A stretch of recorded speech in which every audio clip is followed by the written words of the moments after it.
my už sme tu predkladali aj uznesenie, ktoré sa týkalo špecifických detí unesených, ale predkladali sme aj uznesenie, ktoré sa týkalo obľudného útoku na detskú nemocnicu Ochmatdít v Kieve. Ja som v tej nemocnici aj bola a to naozaj, ja neviem, čo existuje horšie ako to, keď niekto proste spácha raketový útok, vojenský útok na nemocnicu, v ktorej sa liečia napríklad onkologicky choré deti. Prečo sa nevieme zapojiť do medzinárodnej koalície, ktorá má pomôcť týmto deťom, ktoré sú úplne že v najhorších situáciách?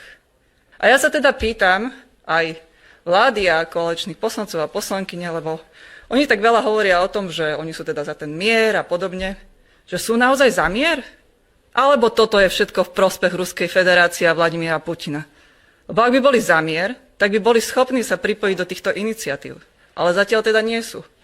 A práve preto ich opakovane vyzývame aj prostredníctvom tohto uznesenia, aby sa Slovenská republika do toho zapojila.